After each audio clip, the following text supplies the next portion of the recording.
one man with graying temples. I couldn't see putting that person in a third grade class. So they go in as freshmen in high school. Welcome back to Justice. That was last night. A local Massachusetts mayor talking to me about the problem she's having placing illegal immigrants, in many cases young adults, in our schools. This in the wake of the shocking case of a 14-year-old girl allegedly raped by two illegals in a Maryland school. Tonight, Mayor Judith Flanagan Kennedy is back with us, and we're also joined by Sheriff Thomas Hodgson of Bristol County, Massachusetts. All right, I'm going to start with you, Sheriff.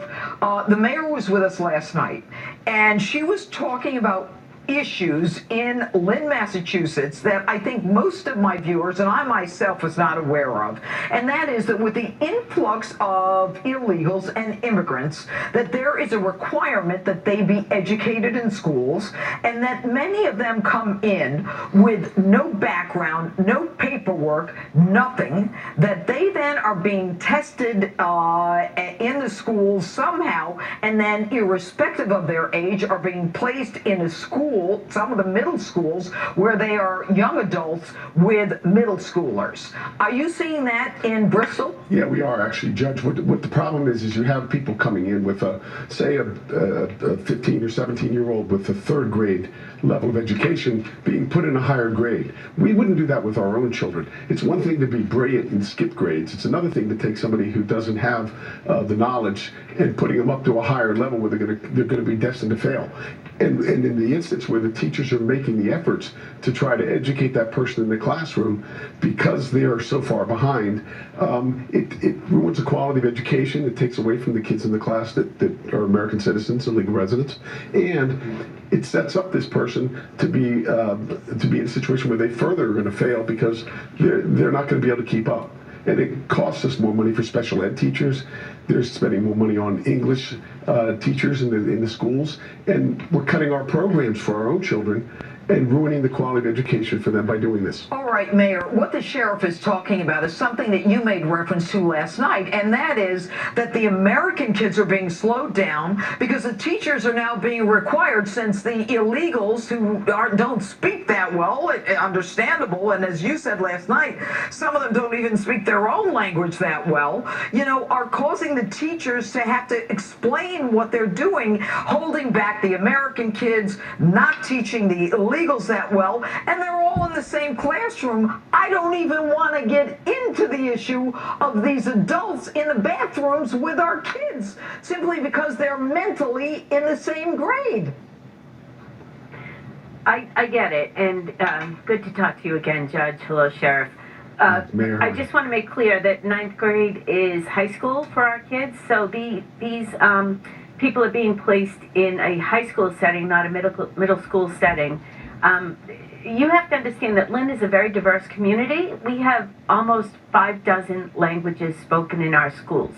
So we do have challenges regardless of the immigration status of the people that are coming in. But the difficulty, again, becomes more a question of space and a question of the quality of education that we can provide to these newcomers, because a 3rd grade education level in a 9th grade setting just doesn't fit.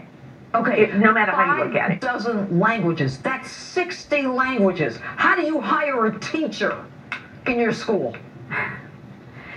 It's difficult. I just signed a purchase order that had Armenian, Farsi, and I think Lithuanian that the teachers need to try to communicate with these students.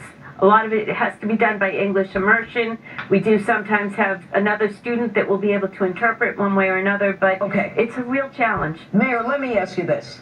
If I move from my town to the town next to me, I need to bring in a certification that my kid has had the vaccinations. I need to bring a birth certificate. I need to bring in all kinds of records, a resident requirement. What about the illegal who came from Central America who has no paperwork and no vaccinations? They just show up and that's the end of it? That's about it. We are not able to, a lot of times during transit, we are told the records from the country of birth are not available.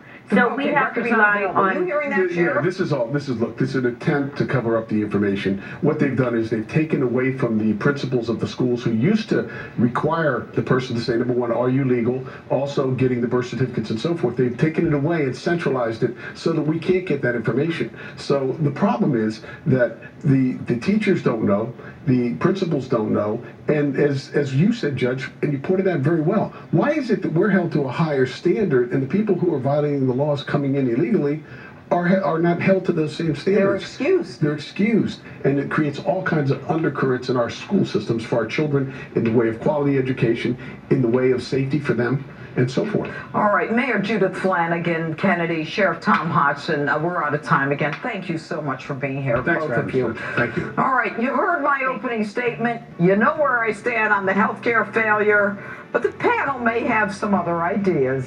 Next, CFAC Chair